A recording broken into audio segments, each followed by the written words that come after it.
Good morning বন্ধুরা, সম্পার চ্যানেলে তোমাদেরকে অনেক অনেক স্বাগত। আমি যাচ্ছি এখন দুধ আনতে। একটু জলটা থেমেছে, সেই জন্য আমি দেখছি এখনই যাই, নিয়ে চলে আসি। আমি বেরিয়ে পড়লাম দুধটা আনতে। দেখো এখন বাজছে 7:10 হবে, কিন্তু মনে হচ্ছে দেখো অন্ধকার পুরো। দেখো মনে হচ্ছে অন্ধকার, তারপর লাইট গাড়িগুলো না আসছে, সব লাইট জ্বেলে জ্বেলে আসছে। আমি যাদের বাড়িতে দুধ আনতে চাই, কি সুন্দর মাধবী লতাগুলো ফুটেছে, তাই আমি লোভ সামালতে পারলাম না, দুটো তুলে নিয়ে এলাম পুজো করার জন্য। দেখো আমি চলে এলাম দুধের জায়গাটা রেখে দিয়ে, কারণ বললে এখন দুধ দোয়াতে দেরি হবে, সেই জন্য আমি জায়গাটা রেখে দিয়ে চলে এলাম। বললে আমি পরে পাঠিয়ে দেবো, সেই আমি কেন বসে থাকবো অতক্ষণ, সেই জন্য আমি বাড়ি চলে এলাম। আর রাস্তায় দেখতে পাচ্ছি এবার বৃষ্টিটা জোর নেমে গেছে।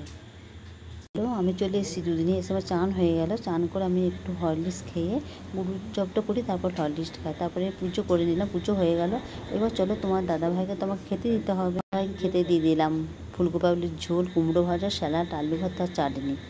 দেখো কাকিমা মুড়ি খাওয়ার জন্যে আলুর দমের সঙ্গে বাদাম দিয়েছে, খেতে খুব সুন্দর হয়েছে, ভালোই লাগলো খেতে।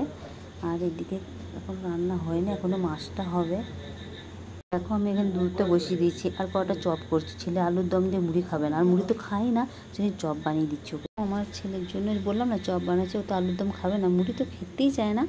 তাই কিন্তু শরীরটা খারাপ তো, ওই জন্য কিছু বলে না। মুড়ি দিলাম, চপ দিলাম, মিষ্টি দিলাম আর লিকার চা দিলাম। কী করেছে জানো, চপগুলো সব খেয়ে নিয়েছে, কিন্তু মুড়িটা ফেলে দিয়েছে। মুড়িটা পড়েছিল, সব ফেলে দিলাম। এখন মাছের ঝোলটা হচ্ছে, তোমার দাদাভাই যেহেতু মাছ খায় না, ওই জন্য পরে মাছটা দিয়ে আবার ঝোলটাকে ফোটানো হচ্ছে। আমি টিফিন করে এলাম, টিফিন করে কিনে বাইরের অ্যাকোয়ারিয়ামটা খুব নোংরা হয়েছে। তোমার দাদাভাই তো সময় নেই, তাই ছেলেকে বললাম তুই জলটা ফেলে দে, তারপরে আমি পরিষ্কার করে নেবো।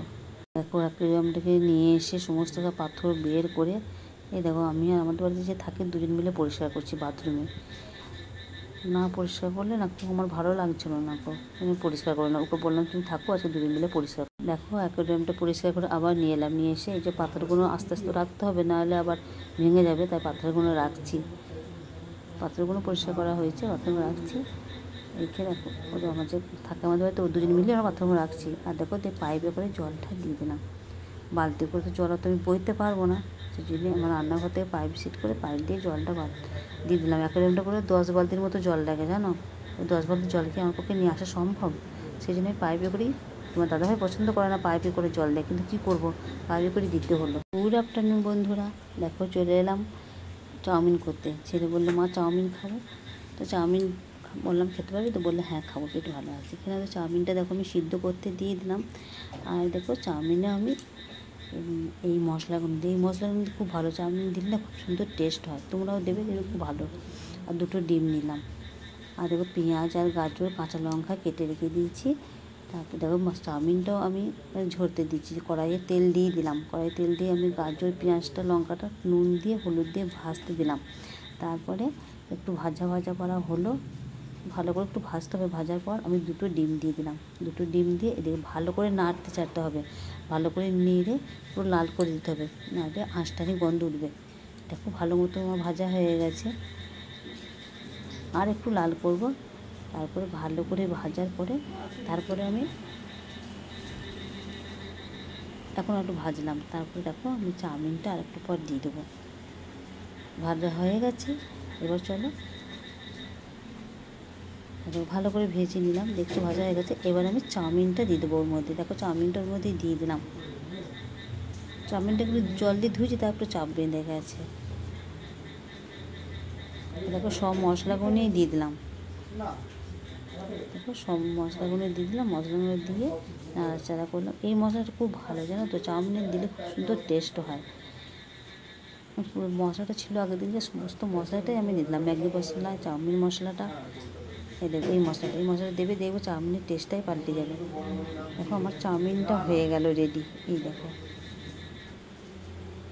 চাউমিনটা হয়ে গেল। এবার আমি একটু মাশরুমের রান্না করব। মাশরুমের জন্য আমি দেখো তেল নিয়ে নিলাম, একটু 5 ফোড়ন নিয়ে নিলাম, আর মাশরুমটা কেটে রেখেছি তো দেখালাম।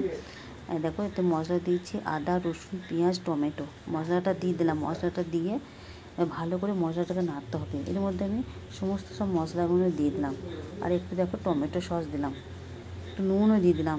এবার ভালো করে মশলা দিয়ে মাশরুমটাকে কষতে হবে,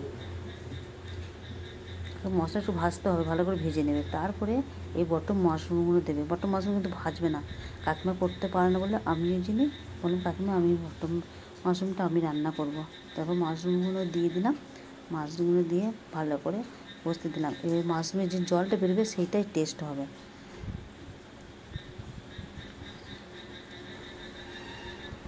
দেখো ভালো করে নেড়ে চেড়ে এবার করে ঢাকা দিয়ে দিতে হবে, ঢাকা দিয়ে রাখতে হবে কিছুক্ষণ। ঢাকা দিয়ে এবার যে জলটা বেরোবে অতি সিদ্ধ হয়ে যাবে মাশরুমটা, কিন্তু তবেই টেস্ট লাগবে। দেখো জল দেখছি বেরোচ্ছে, আর একটু টানবে, তারপরে আমি গ্যাসটা বন্ধ করে দেবো। দেখো টেনে গেছে, ব্যাস। তোমার দাদাভাইকে মুড়িটা দিয়ে দিলাম, চপ, চানাচুর আর চা। ও খেয়ে নি, আমাদের তো খাওয়া হয়ে গেল। আবার বৃষ্টি আরম্ভ হয়েছে। ঠিক আছে, আজকের মতো এখানেই আমি ব্লগটা শেষ করছি। আবার দেখা হবে কালকে। শুভরাত্রি, সবাই খুব খুব ভালো থেকো। Good night.